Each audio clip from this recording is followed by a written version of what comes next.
Hello and welcome back to another update where I cover the latest developments throughout the front line in the Russo-Ukrainian war. We start out in the Avdiivka section of the front line where there are three separate Russian advances. In the direction of Novoslivka Persia, there is this duplicated footage of Russian soldiers entering the eastern parts of the town under fire from Ukrainian soldiers as positional fighting continues within the town itself. The Russians already have control over the northern parts of the town, so with this recent advance, there's only a small part of Novoslivka Persia remaining under Ukrainian control. It's likely that the Russians will gain control over this final part very soon, which will improve the Russian positions in the area and start the Russians consolidating their gains on the eastern bank of the river line. The Ukrainians will be forced to withdraw in danger of getting encircled and cut off by Russian advances in the north, where we see that the Russians have advanced in the direction of Vovche, both from the east and the north. In the eastern direction, the fighting has reached the fortified positions, which the Ukrainians have already started withdrawing from due to the Russian advances in the north. We think that the Russian main push is coming through the northern parts along the railway line, where they have cut off the road between Vovche and the northern direction. This means Vovche is now isolated from other positions, except in a southwestern direction towards the fortified positions the Ukrainians have in the area. The Russians are pushing both in the east towards the fortified position of the Ukrainians and in the northern direction where they've cut off the supplies of the Ukrainians to gain control over Vovche, which will lead to a crossing being under Russian control and the start of Russian operation on the western bank of the Vovche river line. They've already crossed over the river line from the north of Vovche, which allows for the Russians to push through without having to fight through the river line. And again, this allows the Russians to avoid a direct fight through the river line as a natural barrier for the Ukrainian positions, which are also located on the heights, and these fortified positions are well fortified. So the current situation is that the Russians have to push through these Ukrainian fortified positions to capture them, to gain control over the eastern parts here via Novoslivka Persia, as there will be no direct push through Umansk in the western direction, unless the Ukrainians have completely withdrawn from the eastern bank of the river line, as the Russians would not look to fight through all of these open fields where they would be vulnerable, fighting against Ukrainian fortified positions. The Ukrainian fortified positions, starting from the northern direction over here, is a series of trench networks with a few firing positions. These squares are firing positions for artillery and tanks. So we see that the main area of these fortified positions are facing a southern direction. This is to prevent the Russians from advancing to the south and to the east of these positions. Therefore, we see the main push of the Russians actually taking place from the north, where they're looking to flank this Ukrainian position by cutting it off from Vovche at the same time as fighting is directed towards Vovche from the northern direction. And the goal is to attack the Ukrainian fortified position from where it is weakest. Following this, the Russians will look to capture it, gain control of the area, and then move on to Vovche from the southeast and eastern direction at the same time as fighting takes place in the north. The next fortified position is here southwest of Vovche, where yet again it is a series of trenches where the Ukrainians would be looking to defend not just in the eastern direction but also in the northern direction. This is seen with the layers. The Ukrainians have eastern layers, which are located here in the rear, and then they have northern and southern layers, which are in the eastern parts of it.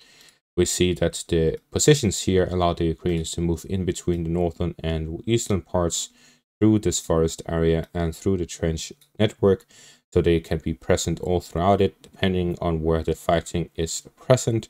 If the Russians attack here from the northern direction, they'll be facing off against the fortified position, same from the east and the same from the south. Even if they are directly from the northern direction, again, they'll be facing directly off. So this is one of the fortified positions where no matter which direction you fight from, you'll always be facing it directly head on. Therefore, it is more likely that the Russians will be focusing on continuing down the railway rather than fighting it head on to flank its positions, hit its supply road, and attack the villages of Serhivka in the southwest and Shelane in the south. So we see that this could be a direction for the Russians to develop the offensive operation here in the Pokrovsk direction. At the same time, there is the possibility that they will fight head on.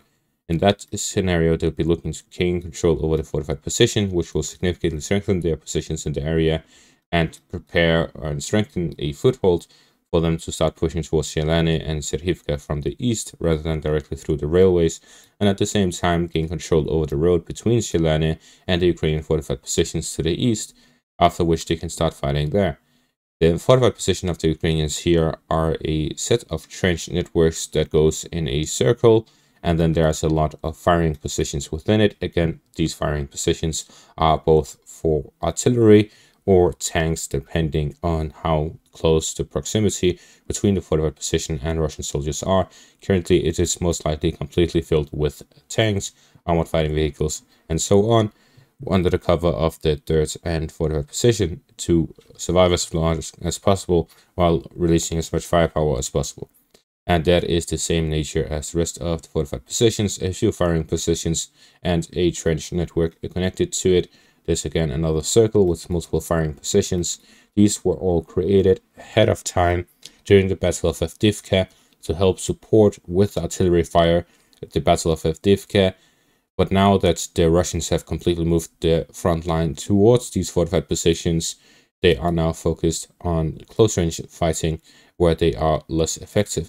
But again, these are completely circular. This means whichever direction the Russians attack from, they'll be fighting the Ukrainian fortified positions head on. This could indicate the Russians looking to completely flank the entirety of the area, and to do so, the Russians would be needing to move along the railway to capture Vesele, Serhivka, and Shelane, then move down south towards Novoshelane, Savitne, and Petushe, and then cut off here by the west of Skushne along the Karlivka Reservoir down south to Kalinove.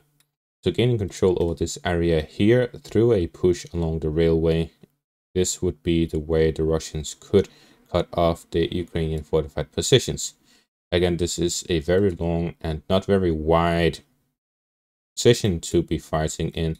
Therefore, it is likely that they at the same time will be moving along the railway continuously and expanding it to the north by Vesele, Ivanivka, and so on, creating a front along the entirety of the area, just like this, as they move through.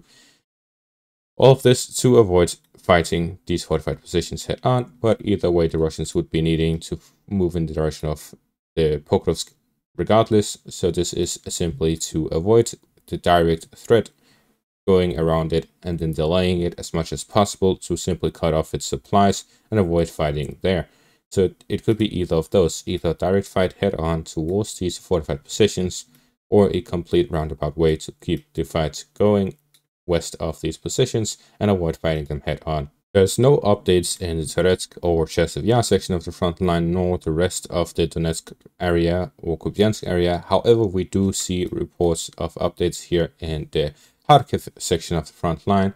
In the east by Vovchansk Staritsia area, it has been an update where it has been cleared out that the Ukrainians do have control over this reservoir here to the west of Staritsia. So the Ukrainians are fighting through the center of Staritsia and at the same time are flanking from the west, where they're looking to gain control over the western parts of Staritsia before moving on towards Pokrovsk. The reason for this is the main supply line for the Russians towards Staritsia comes here from the west, and that is due to the close proximity of the area towards the village of Staritsia to the Russian border. At the same time, if the Ukrainians are to cut off or gain control over Staritsia, they could then move on to cut off the road to Pokrovsk, and they would be able to cut off the supplies going in and out of the area. The two supply routes the Russians have in the area comes from the area in between the two forest patches directed towards Pokrovsk from the Russian border towards Staritsia here from the west, and from the northern parts by Orhevetse towards the area again here. So if the Ukrainians are able to cut off both of these entrances, they'll be able to completely cut off the supplies for the Russians in the area. Therefore, the Ukrainian objective here is to attack the Russians where it would hurt them the most, and that is exactly this area right here. If the Ukrainians can control of that, then the Russian positions by Serytsia would be significantly weaker.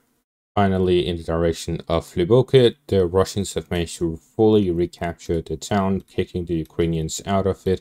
The Ukrainians still have a position here to the north of the river line and crossing. However, there's no strong positions of the Ukrainians there. The Russians have been able to fully recapture Hlyboke and push the Ukrainians back. At the same time, there are reports that the Ukrainians have started to withdraw units from the Kharkiv front back down to the south. This is likely due to the lack of intensive fighting in the north. The Ukrainians have realized they have a difficult time actually pushing back the Russians, especially in the Hlyboke and Vovchansk directions. And considering that they have a significant concentration of forces in the area, where they outnumber the Russians 3-1 at the very least, they realize that with such a concentration of forces, being unable to recapture territory is a waste of that manpower, and instead they are going to be redirecting it to the east, where they will help to hold the line and prevent a Russian breakthrough. This is likely the exact point at which the Russians would send additional forces or expand the front line in the north, because if such a relocation of Ukrainian troops happen where they move troops away from the north to the east, that is when they will launch another push, launch another foothold, or expand their current offensive operations to redirect these forces back to keep them in the north. So that is likely what will happen if the Ukrainians redirect forces from the north to the east. The Ukrainians would be forced to redirect them back to the north as Russians would expand their offensive operations in the north. The current situation is that the Ukrainians are unable to recapture much of the territory, and that is one of the worst outcomes for the Ukrainians, because the Ukrainian objective would be to concentrate a lot of forces and recapture the Russian foothold as fast as possible. But here, 2 months later, they are still unable to do so. And this has become a major success for the Russians, as it has led to numerous Russian advances across the Eastern Front. And that is all for this update. Thank you for watching. Make sure to leave a like, subscribe, and check out my Patreon for additional content. Thank you for watching, and have a great day.